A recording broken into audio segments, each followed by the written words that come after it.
Good morning, Colorado. Welcome to Tuesday edition of Local Biz Buzz.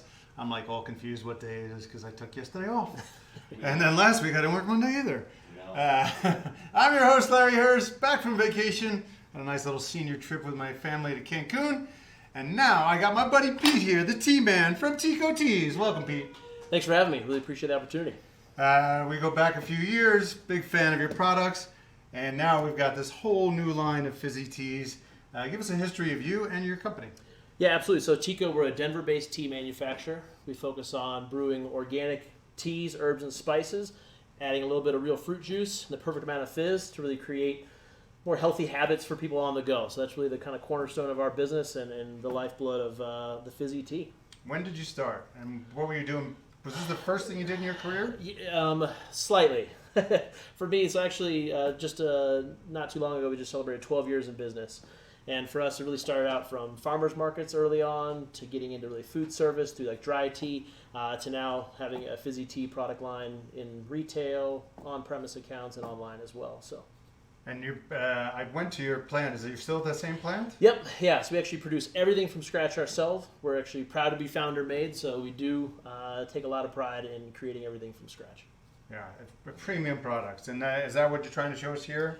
Yeah, absolutely. So we're showcasing the 7 different flavor profiles of our fizzy tea. Let's run through them. Yeah, absolutely. So we kind of have some of our traditional OGs, if you will, the OTs, if you will. I put the new one on here first, though, so yeah. let's talk the new one first. Yeah. So we noticed that a lot of consumers are looking for some unique options on the caffeine-free side of things. And so we really wanted to also try and create something that kind of had like a old school soda kind of a vibe. Okay. Kind of those diet soda drinkers that are now having their stuff taken away from them. Because at night I don't want a Diet Coke. Yeah. And that's my problem. I was just telling him earlier, I can't get a good diet soda anymore. There's nothing. Yeah, absolutely. So a lot of our tea naturally has caffeine in it. And so a lot of ours have a decent amount of caffeine. And a lot of consumers said, well, we can't really have the product after really 3 p.m. Yeah.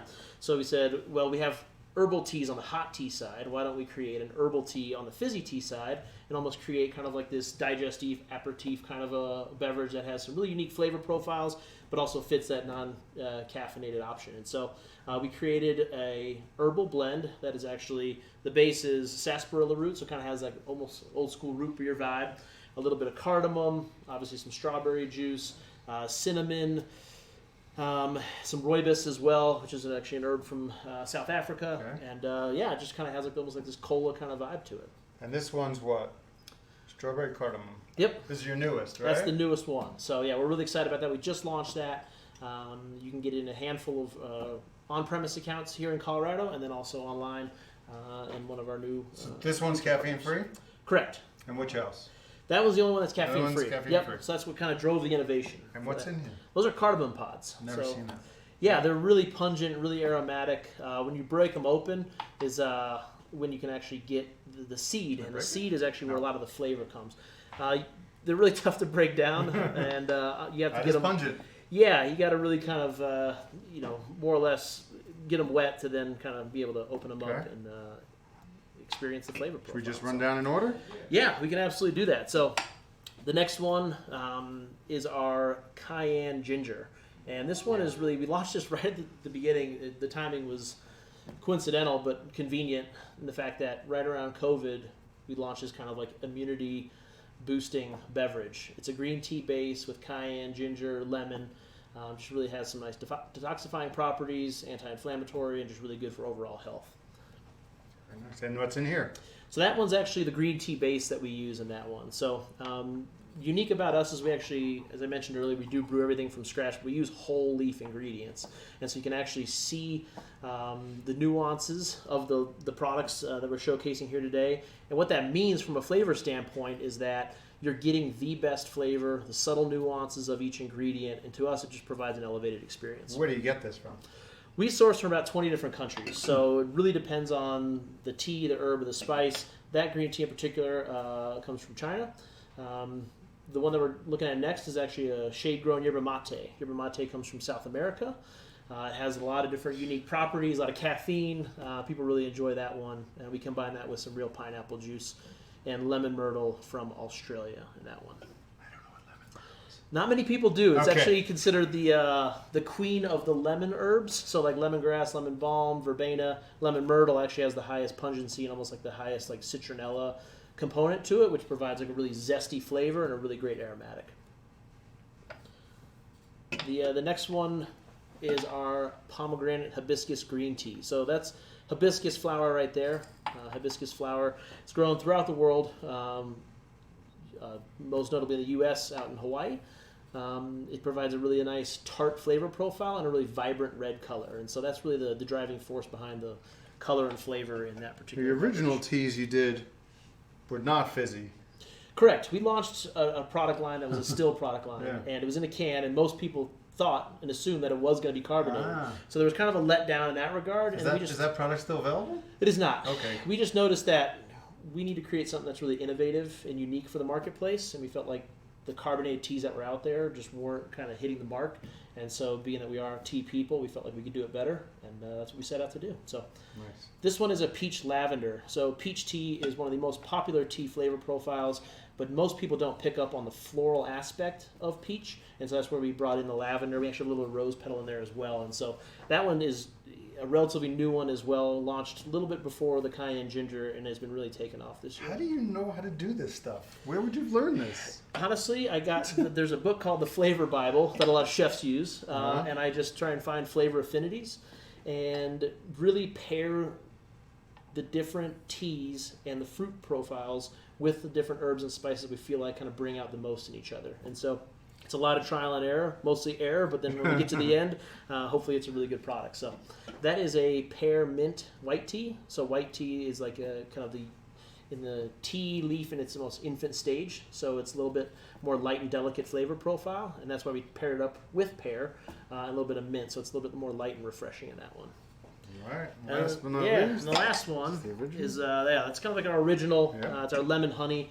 It's our take somewhat on a traditional black tea. Kind of meets an Arnold Palmer, so a lot less lemonade kind of a vibe than Arnold Palmer, but a little bit more body than like a traditional black tea. And we cold brew that black tea, which gives it a nice smooth flavor profile, and actually adds to the caffeine content, which is why that one is a little bit more than coffee. For some reason, I'm thinking like every one of these would be good with vodka.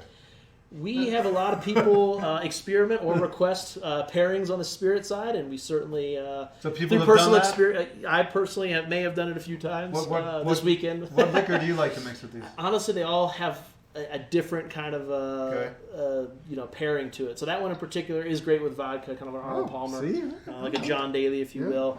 The pearmint and the peach lavender are really good with gin. Pomegranate is great with vodka or like a tequila. Pineapple is great with rum. Cayenne ginger is really good with like mezcal because it kind of has like this like spicy kind of smokiness to it. So Tell them where they can find your products. Name some of the places around town. yeah, so we're actually available in a lot of different outlets here in the Rocky Mountain region, primarily in Whole Foods, Sprouts, King Soopers, Safeway, Natural Grocers, Choice Market, Marzick's, Tony's. And let's name our buddy's restaurant since he's opening today. Absolutely. So Troy Guard, actually a proud partner of ours over at Teakoe, offers our tea at a number of his establishments, and he's opening up another Boo Boo location today, which you can find Good 3 luck, of our buddy. flavors there. So yeah, The third Boo Boo opening today downtown. yep. I'm going to pour this and drink this one, and this one is pomegranate hibiscus. I think I've had this one before. Yeah, so like as I mentioned earlier, where the kind of vibrant red color comes from that hibiscus, and also a little bit of pomegranate juice in there. So you'll notice that like it's not super carbonated. We call it fizzy because it's very light in carbonation, which provides a little bit of texture, but allows the flavor profile of the teas and herbs to really shine through. So we try to have the best of both worlds. Give me your website. Teakoe.com. And where does the name Teakoe. Teakoe come from? Great story. When I first started the business, I didn't know quite what I was going to call it. I had a few names kind of circulating, but my grandma actually gave me an old family heirloom, and we're very traditional where we pass down family heirlooms from generation to generation. She gave me an old family tea tin that was called Orange Teakoe Tea. It actually coincidentally came from the brand Grandmother's Tea, which was in business a long time ago. And just one night I was kind of like sitting there like Teakoe kind of has, Teakoe refers to a high grade of black tea. I just thought there was a good synergy there. So I did a trademark search like 2 o'clock in the morning, and I found out that there was someone that had trademarked it in the 60s and 70s. Pyrex Glass Company had a Teakoe teapot, but they allowed the trademark to expire, and it actually expired on the exact day and year I was born. And I just thought, if that's not a sign, then I don't know what is. So I filled out all the paperwork right there on the spot and got the trademark 6 months later. Awesome. Great to see you, Pete. Thank you so much. Appreciate it. I promise you, these things are amazing. If you've never tried these, go get some. We'll see you today at 11:30. We have the Let Up coming in for What's for Lunch, a new restaurant here in Greenwood Village. Let's drink! And that is all.